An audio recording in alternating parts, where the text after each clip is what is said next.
As Chef Raphael finished another night at his Seattle bistro, an unusual sound from the back alley made him pause. When he stepped out into the rain-slicked alley, he found a little girl with a mysteriously swollen belly, frantically searching through the garbage. Her hollow eyes and trembling hands spoke of a desperation that went far beyond mere hunger. The sight of her distended abdomen on such a young frame made his blood run cold. Something was terribly wrong. What Raphael would uncover about the true cause of this innocent child's condition and the dark reality behind her suffering would shake him to his core. Before we dive in, comment below where you're watching or listening from today, and if you enjoy this shocking story, don't forget to subscribe. The rain drummed softly against the large windows of Cielo, a small bistro nestled in a narrow side street near downtown Seattle. Inside, the ambiance contrasted sharply with the cold outside. Warm Edison bulbs hung low over the tables, casting a soft amber light across the room. The restaurant was lively but not overcrowded. Groups of diners chatted over glasses of wine, savoring each carefully plated dish. Steam wafted from plates of braised lamb, garlic-infused pasta, and a hearty seafood stew. The intimate energy in the room was one of comfort and satisfaction. Behind the swinging door to the kitchen, Chef Raphael was in his element. Tall and lean with an air of quiet authority, he moved gracefully between his station and the preparation tables, orchestrating his small team. Tonight's orders were steady but manageable, allowing Raphael the luxury of taking time with each dish, admiring the way the garlic browned just so, or how the rosemary crisped atop the lamb shank. Raphael had always found solace in the kitchen. It was a place where he could lose himself in the rhythms of chopping, stirring, and plating, the sizzle of a pan, the aroma of herbs, and the satisfaction of creating something beautiful and delicious. These were the things that grounded him, that gave his life purpose. As he worked, Raphael's mind wandered to his journey to this moment. He'd come a long way from his troubled childhood, from the streets where he'd once scavenged for food. Cooking had been his salvation, a skill he'd honed over years of dedication and hard work. Now, at 35, he owned this small but successful bistro, a testament to his resilience and passion. At 9 p.m., Raphael slid the last dish of the day over to the wait station, a plate of pan-seared salmon, nodding to the waitress to take it out. As he did, he heard a sudden, sharp noise from outside, a faint thud and rustling from the back alley where the restaurant's dumpster sat. Raphael's brow furrowed slightly. It wasn't unusual to hear the occasional noise from the alley. He was familiar with the sounds of scavenging from the growing homeless population in the area, but something about this noise felt different, almost urgent, tugging at his attention. He paused, spatula in hand, listening intently. The sound came again, a little louder this time. It wasn't the usual rummaging he was accustomed to hearing. There was a desperation to it, a frantic quality that made the hairs on the back of his neck stand up. Raphael glanced at the clock, debating with himself. He'd learned from his 10 years running Cielo that it was often better to let people be if they were rummaging through trash. During his first few years in the neighborhood, he had tried to stop the activity, only to end up with people angrily shouting at him, or worse, retaliating against the restaurant by leaving graffiti or trash. Over time, he'd learned to let things be, and that people would usually come by later, after closing hours. But tonight an odd feeling nagged at him. It was more than just curiosity. It was a pull, an instinct he couldn't quite explain.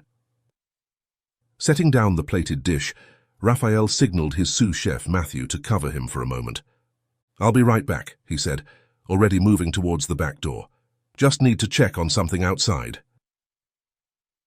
Matthew nodded, seamlessly taking over Raphael's station. "No problem, chef, I've got it covered."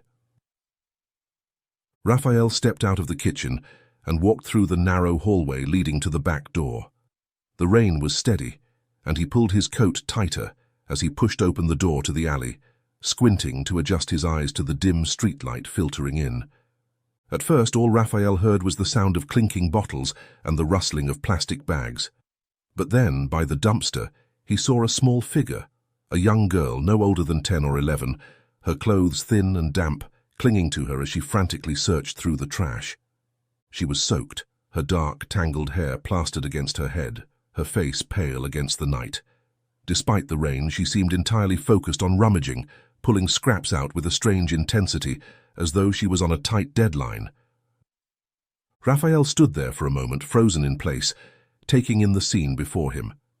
The girl's desperation was palpable, and it stirred something deep within him, a memory of his own past, of times when he too had searched through garbage for something to eat. He called out, his voice gentle but firm, "Hey, are you all right?" The girl froze, her hands still on a half-torn piece of bread she'd just pulled from the trash. She looked up at him, wide-eyed, like a deer caught in headlights. For a split second, Raphael registered the look in her eyes, wary, hollow, yet brimming with a desperation that chilled him even in the warmth spilling out from the kitchen door behind him. His eyes couldn't leave the sight of her swollen belly, as big as a pregnant woman in her second semester. The incongruity of it, a child's face above a swollen abdomen, made his breath catch in his throat. And then, just as quickly, she clutched the scrap of bread to her chest and darted into the shadows, disappearing before he could say another word. Raphael stood there for a moment longer, the rain soaking through his chef's coat, his mind reeling from what he'd just seen. The image of the girl, her hollow eyes, her swollen belly, was burned into his memory. He felt a deep, unsettling mix of concern and helplessness. He wanted to follow her, to make sure she was safe, to offer her something more substantial than scraps from a dumpster. But he knew from experience that chasing after her would likely only frighten her more. Besides, he had a restaurant to attend to. With a heavy heart, Raphael turned back towards the kitchen door. As he reached for the handle, he paused, looking over his shoulder one last time at the spot where the girl had disappeared. Back in the warmth of the kitchen, Raphael tried to shake off the encounter, though the image of the girl's pale face and swollen belly lingered in his mind. He moved back to his station, declaring to his team that it was time to wrap up. Everyone got into gears, but Raphael could feel his movements lacked their usual fluidity. His mind kept drifting back to the alley, to the girl who'd vanished into the night. After a few minutes of distracted cleaning up his station, Raphael couldn't keep it to himself any longer. He turned to his sous chef, Matthew, who was busy packing up the leftover sauce reduction. "Matt," he said, his voice low, "did you see a girl with a swollen belly out there earlier?" Matthew raised his eyebrows in concern. "Another one scavenging?" he asked, while pacing toward the fridge and sliding the wrapped bowl inside. "They're getting braver, I guess. Used to wait until after we closed." Raphael nodded, trying to describe the girl. But she was just a kid, maybe 10, 11 years old, if that. She had this big belly. Overhearing, Kenny, the busboy, leaned in, chuckling darkly. "Big belly, huh? Probably pregnant," he suggested with a casual shrug. Raphael's expression hardened, an unsettling realization dawning on him. "She looked too young for that," he insisted, recalling her thin frame, wild hair, and the hollow look in her eyes. "You'd be surprised," Kenny said nonchalantly, wiping his hands on a towel. "If a girl's had her period, it can happen, even at 10. Raphael was taken aback, feeling a sick twist in his stomach. The casual way Kenny spoke about it made Raphael's skin crawl. He wanted to argue, to insist that it couldn't be true, that there had to be another explanation. But a part of him knew that Kenny might be right, and that thought filled him with a mixture of anger and sadness. Trying to change the subject and divert his unease, he directed everyone to finish their tasks, calling the evening's end in the kitchen. Raphael moved through his usual end-of-day routines. He turned off the oven, let the kitchen fans whir down, and wiped down his station one last time. Matthew gathered the laundry bag, Kenny emptied the grease trap, and Lewis, the kitchen hand, put the last of the clean dishes back into the cabinets. With the kitchen quiet and the work done, Kenny suggested grabbing a beer at their usual spot and gesturing to the others. Matthew shook his head, mentioning that his wife and kids were waiting for him at home, but Lewis agreed, nudging Raphael to join them. "Come on, chef," Louis said, his tone light and teasing. "You look like you could use a drink. Rough night?" Raphael politely declined, explaining that he just wanted to go home. Louis, ever the joker, grinned and teased him. "What, don't get anyone waiting for you at home, do you, Raphael? Come on, have a beer with us, can't always be serious." Raphael managed a smile, brushing off the invitation with a light-hearted excuse. "I've got my own way of winding down," he replied, heading toward the back door to lock up. "Maybe next time, guys." As they parted ways, Louis, feeling playful, threw a careless joke over his shoulder. "Just don't go getting some kid pregnant on your way home, chef." Raphael didn't respond to the joke, feeling the discomfort gnaw at him again as he remembered the girl's face. The comment, meant in jest, hit Raphael like a punch to the gut. He knew Louis didn't mean anything by it, that he had no idea about the girl in the alley. But the casual way he joked about such a serious matter made Raphael's skin crawl. As he locked up the restaurant, Raphael found himself thinking about the differences between his life and those of his staff.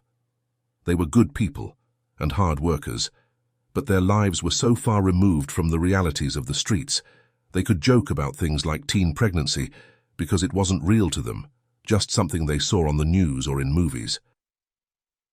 He shook his head, trying to clear the dark thoughts. It was late and he was tired. He needed to go home, get some rest, and approach the situation with a clear head in the morning. Maybe then he could figure out a way to help the girl if she was still around. Stepping into the rainy night, Raphael pulled his coat tighter and made his way to his car. The streets were nearly empty at this hour, the few people still out hurrying along with umbrellas or ducking under awnings to escape the persistent drizzle. But as he neared his car, he noticed a small figure in the shadows, a familiar swollen belly and tangled hair partially illuminated by the glow of a distant street lamp. His heart rate quickened as he realized it was the same girl from earlier. This time she was speaking with a man who was leaning against a wall, his hood pulled low over his face. Raphael watched from a distance as she handed him a few crumpled bills, and he slipped something into her hand in return. Raphael's breath caught, and his mind raced with the suspicion that this was a drug deal. "Is the girl pregnant and taking drugs?" he mused.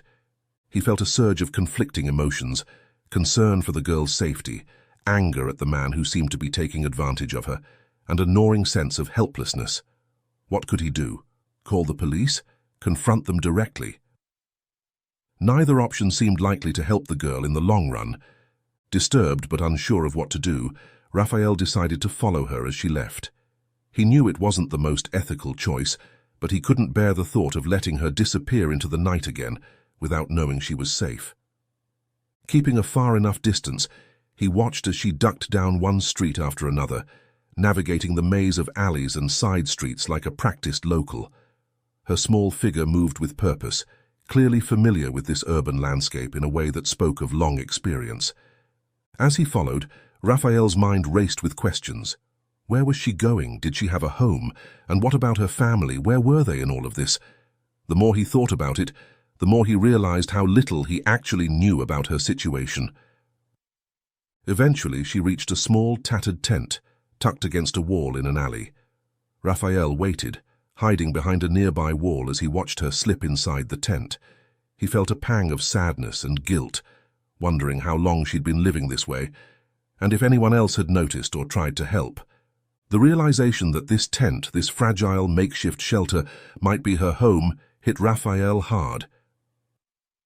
He thought about his own comfortable apartment, about the warm kitchen he'd left behind at Cielo. The contrast was stark and painful. For a moment he considered turning back. He'd seen where she lived now. Maybe that was enough. But something kept him rooted to the spot, a nagging feeling that he couldn't just walk away, not when she might need help.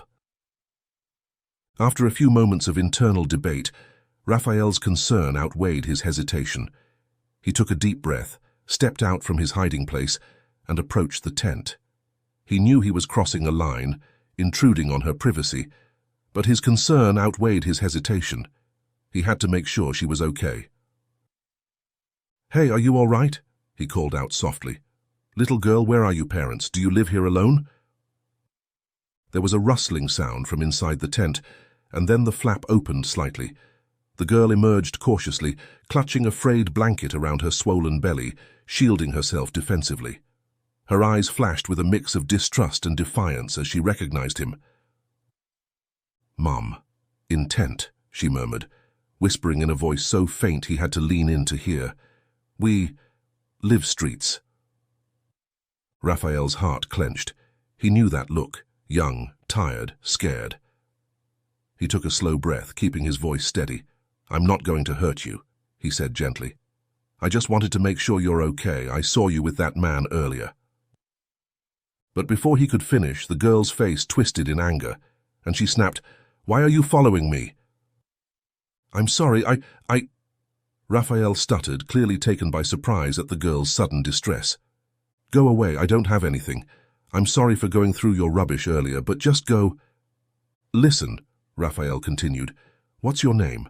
I don't mind about the rubbish, it was just... That man from earlier, what did he sell to you?" "Stalker! This man's stalking me!" Her voice rose suddenly, shrill and accusing, echoing off the alley walls. Raphael was stunned by her reaction. He'd expected wariness, maybe fear, but not this sudden burst of anger. He raised his hands in surrender, trying to calm her. All right, he said, backing away. "I'm leaving, okay? I just wanted to help. I won't bother you anymore." She watched him warily as he turned and left, slipping back into the shadows of the alley. Raphael's heart was pounding as he made his way back to his car. He felt a mixture of guilt and frustration. He'd only wanted to help, but he realized now how his actions must have seemed from her perspective. A strange man following her to her home in the middle of the night. As he walked, he berated himself for his lack of forethought. Of course, she'd be scared and defensive. Living on the streets, she probably had to be constantly on guard against threats. And here he was, a grown man she didn't know, showing up at her tent in the middle of the night. But even as he questioned his actions, he couldn't shake the image of her swollen belly, the desperation in her eyes as she'd rummaged through the dumpster. He knew he couldn't just walk away and forget about her. With a heavy sigh, Raphael unlocked his car and slumped his back against his seat. He started the engine and sat there for a moment, running a hand through his hair. He felt utterly out of his depth. He was a chef, not a social worker or a counselor. What did he think he was going to accomplish? Raphael pulled away from the curb and drove through the misty streets, his mind a whirlwind of thoughts and emotions. The encounter with the girl had shaken him more than he cared to admit. He found himself scanning the sidewalks, half expecting to see her again, and then, just a few blocks away from where he'd left her, he caught sight of her again. She was standing on the corner under a dim streetlight, her swollen belly even more pronounced as she talked to a well-dressed man in a suit. Raphael slowed his car, his heart racing. The scene filled him with unease. He watched as the girl clutched at the man's arm, clearly pleading with him for something. Her body language was desperate, almost frantic. Suddenly, the man yanked his arm back and, with a scowl, kicked her to the ground. The girl stumbled, falling forward onto the wet asphalt, her belly hitting the ground first. The sound of her cry cut through the night air, piercing Raphael's heart.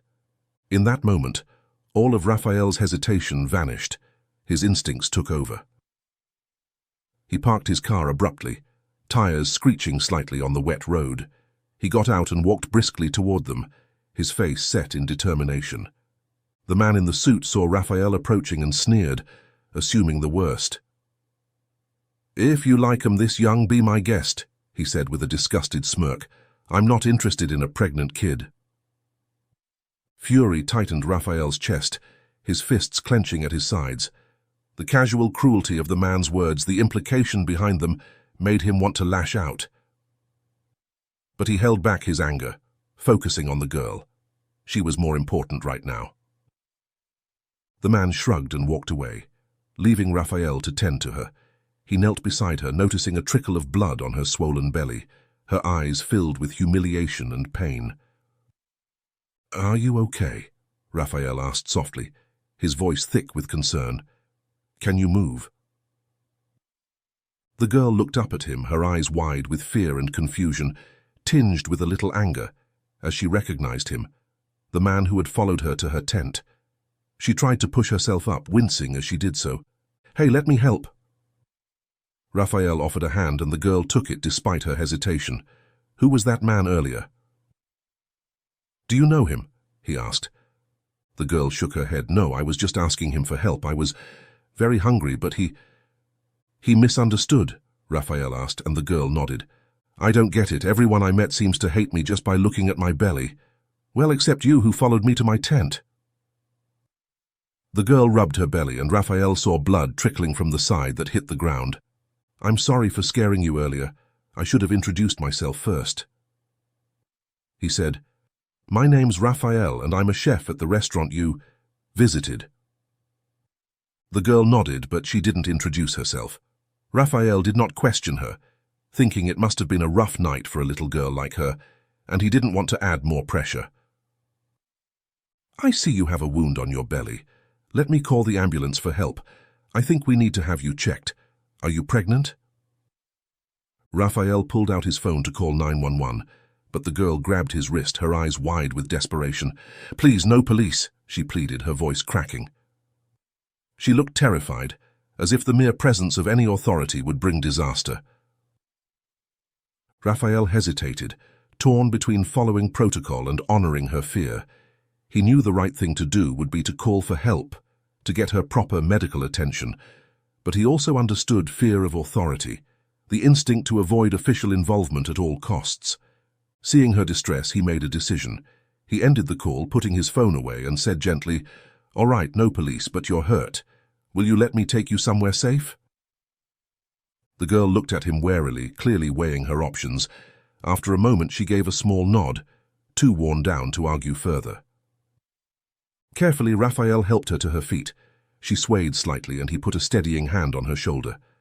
My car's just over there, he said, pointing. We'll take it slow, okay? Raphael led the girl to his car, careful to move slowly so as not to startle her. She was silent as she settled into the passenger seat, keeping her gaze fixed on her lap, clearly uncomfortable but resigned. As Raphael started the car, he realized he wasn't sure where to take her. A hospital seemed like the obvious choice, but she'd made it clear she didn't want official involvement. His apartment wasn't an option. Taking her there wouldn't be appropriate. Then an idea struck him. You said you're very hungry. I'm going to take you to my restaurant, he said softly. It's closed now, but it's warm and safe. We can clean up that cut and get you something to eat. Is that okay? The girl nodded slightly, still not looking at him. Raphael drove carefully through the quiet streets. He kept glancing at her, worried about her injury and her overall state. They arrived at Cielo and Raphael parked in the back. He helped the girl out of the car and led her to the back door, unlocking it and guiding her inside.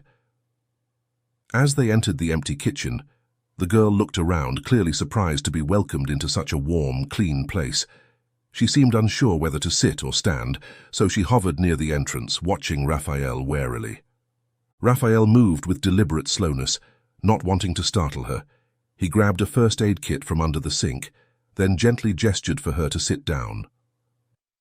Let's take a look at that cut, okay? He said softly.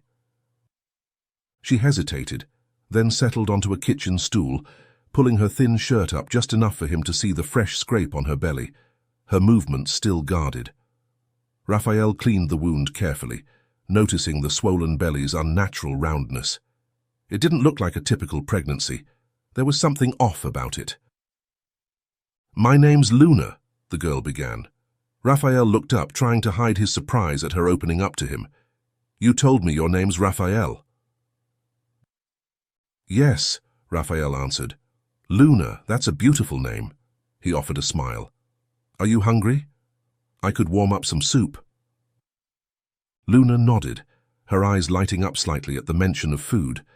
Raphael moved to the refrigerator, pulling out a container of leftover soup. As he heated it on the stove, he kept his movements deliberate and slow so she would feel at ease. The kitchen filled with the warm aroma of the soup, and Raphael saw Luna relax slightly, her posture becoming less rigid. He poured the soup into a bowl and set it in front of her with a spoon and some bread. Eat as much as you like, he said. There's plenty more if you're still hungry after. As Luna began to eat, Raphael sat across from her, keeping his distance but watching her carefully. He had so many questions, but he knew he needed to tread carefully. For now, he was just glad she was safe and getting some food in her stomach. The silence in the kitchen was broken only by the soft clink of the spoon against the bowl. When Luna had finished about half the bowl, Raphael decided to gently broach the subject that had been weighing on his mind. "Luna," he began softly, "can I ask you something?" Luna looked up from her soup, her eyes wary but not hostile. She gave a small nod. "Are you pregnant?" Raphael asked, his voice gentle and non-judgmental. Luna's brow furrowed and she looked down at her swollen belly. I don't know," she said, her voice barely above a whisper. "How does someone get pregnant?" Raphael was speechless for a moment, taken aback by her question. It revealed a level of innocence and lack of basic knowledge that he hadn't expected. He took a deep breath, trying to find the right words. "Well," he started carefully, "usually it happens when a man and a woman sleep together. Has anyone ever done that with you?" Luna shook her head, saying that she only lived with her mom in the tent. Raphael felt a mix of relief and confusion. If she hadn't been with anyone, then what was causing her belly to swell? "Luna, how long has your belly been like this?" he asked. "It's been growing for a while," Luna replied, her hand resting on her stomach. "It hurts sometimes." Raphael was now sure she needed proper medical attention. Whatever was causing the swelling, it wasn't a normal pregnancy, and it could be something serious. He decided to tread carefully, not wanting to push her too much, and asked about the man he saw her with earlier. "And the man I saw you with earlier, the one you gave money to, was he selling you something?" Luna's eyes filled with tears and she nodded slowly. He was a doctor," she said, her voice trembling. "He sometimes sells drugs on the street, but he was kind enough to help me get my mother's medicine." Raphael's heart sank. He had a feeling he knew where this was going, but he let her continue. "It took me a while to collect the money," Luna went on, her words coming faster now. "And just now, after having the money and meeting the man, I finally have my mother's medication, but—" Her voice broke and she looked up at Raphael, her eyes brimming with tears. "My mother died when I reached the tent earlier, the same time when you showed up at the door." Raphael's chest tightened. The thought of this young girl struggling alone on the streets, scavenging for food, and losing her mother without anyone to turn to, weighed heavily on him. He wanted to reach out and comfort her, but he held back, unsure if she would welcome the contact. "I'm so sorry, Luna," he said softly. "That must have been terrible for you, and I'm sorry for scaring you earlier. You must have been terrified." Luna wiped strays of tears on her cheeks with the back of her hand. "I didn't know what to do," she whispered. "I was scared. I thought you might be a police asking me about the doctor. I have heard around here that the police were looking for him and my mother had died and I didn't know what to do." Raphael took a deep breath, knowing that what he was about to suggest would be difficult but necessary. "Luna," he said gently, "I'm here now and I'm not a police, just a chef. I think we need to go back to your tent. We need to check on your mother." Luna looked at him, fear and uncertainty clear in her eyes, but after a moment she gave a small nod. Raphael stood up slowly. "Okay," he said. "We'll go together. You're not alone in this anymore, Luna, I promise." After Luna finished her meal and Raphael was done tending to her wound, he asked her to go back to her tent to check on her mother. Luna looked at him long enough before she finally agreed. Her eyes filled with a mix of fear and resignation. Raphael led her outside to his car. They drove in silence, the rain falling softly against the windows. The streets were nearly empty at this late hour, the city seeming to hold its breath. Raphael glanced at Luna occasionally, noticing how small and vulnerable she looked curled up in the passenger seat. They arrived back at the tent in the dimly lit alley, and Raphael followed Luna as she approached the tent slowly, pausing before lifting the flap. She glanced at him, her face pale and scared. Taking a deep breath, she stepped inside with Raphael close behind. Inside the tent, Raphael's worst fears were confirmed. The woman, Luna's mother, lay motionless, her skin ashen and cold. There was no sign of life, and the sight filled Raphael with a deep, solemn sadness. He knelt beside the woman, gently reaching out to check for any faint sign of a heartbeat or breath. But he already knew. Luna stood frozen, her eyes fixed on her mother's still form. Raphael turned to her, his heart breaking for the young girl who had lost everything. "Luna," he said softly, "I'm so sorry, your mother, she's gone." Luna's face crumpled and she let out a heart-wrenching sob. Raphael instinctively moved to comfort her, wrapping his arms around her small frame as she cried. He held her gently, letting her grieve, knowing that no words could ease this pain. After a few minutes, Luna's sobs quieted to soft whimpers. Raphael gently pulled back, looking into her tear-stained face. "Luna," he said gently, "we need to call someone. The police need to know about your mother, and we need to get you some help." Luna's eyes widened in fear. "No police," she whispered frantically. "They'll take me away, please, no." Raphael took a deep breath. He knew he couldn't just leave the situation as it was, but he also understood Luna's fear. He needed to find a way to handle this that would keep Luna safe and get her the help she needed. "Luna, listen to me," he said, his voice calm but firm. "I promise I will help you, but we have to do this the right way. We need to call the police so they can take care of your mother properly, and we need to get you to a doctor to check on your belly. Will you trust me?" Luna looked at him for a long moment, then gave a small nod. Raphael squeezed her shoulder gently, then pulled out his phone to dial 911. "Yes, I need to report a deceased individual," he told the dispatcher, his voice low and steady. "I'm with her daughter. She's very young and alone." As he gave the necessary information, he kept his free arm around Luna, offering what comfort he could.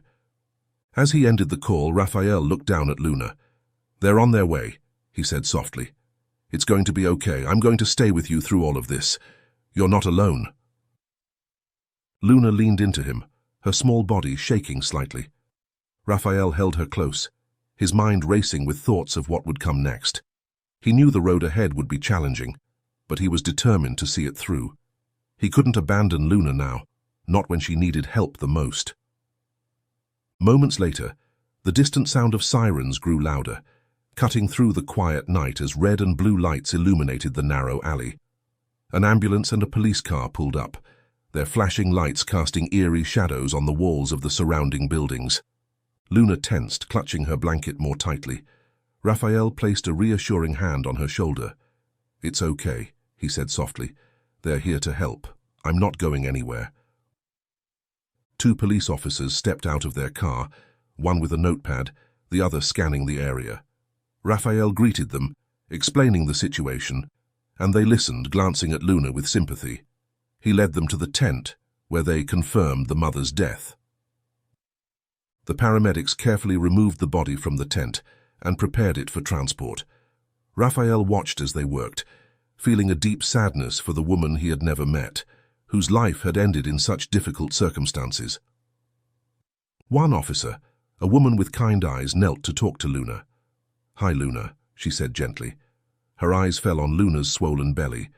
Her expression changed slightly, a mix of concern and confusion crossing her face. "I'm Officer Sarah. Can you tell me about your mother?" Luna looked down, her hands unconsciously resting on her swollen belly as she gathered her thoughts. Her voice was soft and unsteady. "My mum. We've been on the street for a while now," she began, her gaze drifting past Officer Sarah to some distant memory. "She's been sick for a long time, coughing a lot, barely able to get up some days. I tried to help her, to find food to keep her warm, but—" Luna's voice broke and she swallowed hard. "Today, she didn't wake up.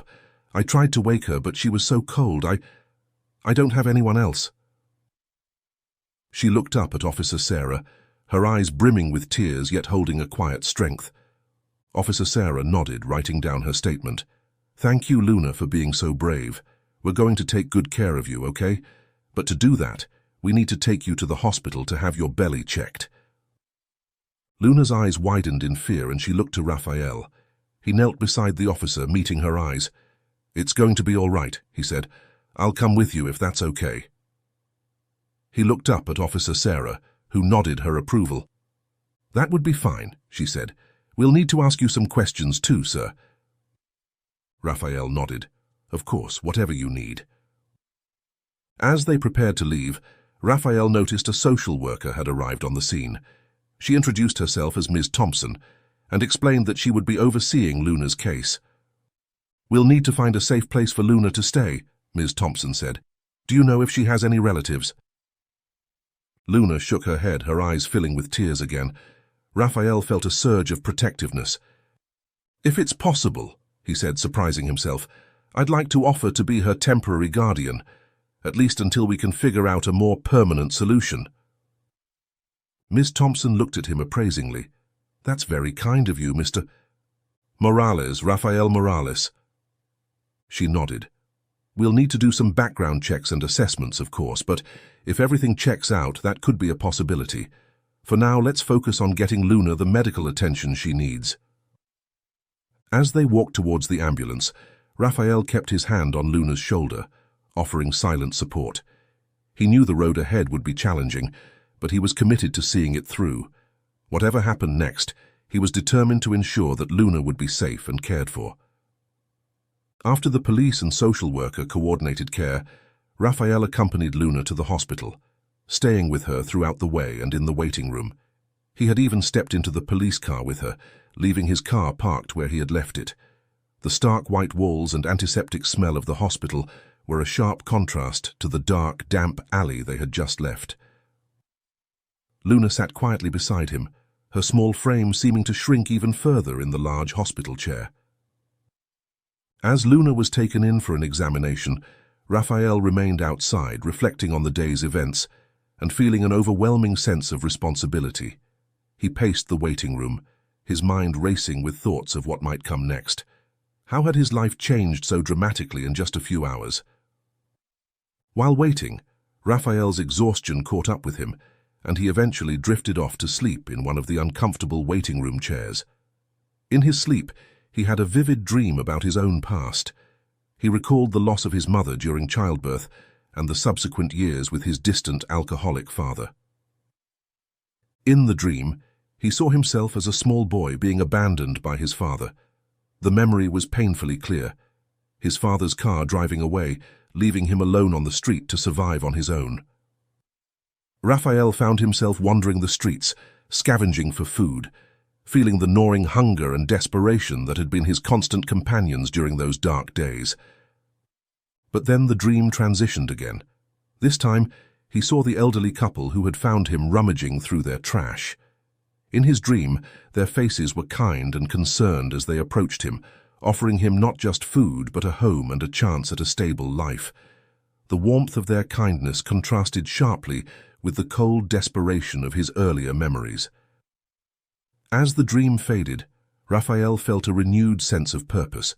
The couple had given him a second chance at life, and now he had the opportunity to do the same for Luna. Dawn was breaking as Raphael woke, the pale light of early morning filtering through the waiting room windows. He stretched, his body stiff from sleeping in the chair, and looked around, momentarily disoriented. A doctor in a white coat approached him, clipboard in hand. "Mr. Morales?" she asked. Raphael stood quickly, his heart racing. "Yes, that's me. How is Luna? Is she okay?" The doctor's expression was serious but not grim. "Luna has a severe bacterial infection," she explained. "It's likely due to malnourishment and exposure to unsanitary conditions, which has caused the swelling in her belly. She'll require antibiotics, hospitalization, and nutritional support."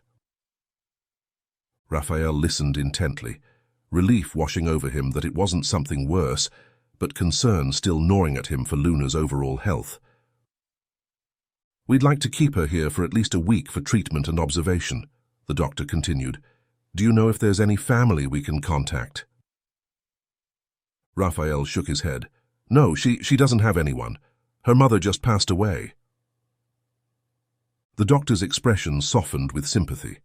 "I see. Well, we'll need to coordinate with social services for her care after she's released. In the meantime, would you like to see her?" Raphael nodded eagerly. Yes, please. As they walked to Luna's room, Raphael made a decision. I'd like to cover her medical expenses, he said firmly. The doctor raised his eyebrows in surprise but nodded. That's very generous of you, Mr. Morales. I'll pass this information to our billing department, and Mrs. Thompson, the social worker, will return to the hospital once Luna is feeling a bit better. She's still resting right now. They reached Luna's room, and Raphael took a deep breath before entering. Luna lay in the hospital bed, looking small and vulnerable amidst the tubes and monitors. Her eyes lit up slightly when she saw Raphael. Hey, Luna, he said softly, approaching her bedside. How are you feeling? Okay, she mumbled, her voice weak. What's going to happen to me now?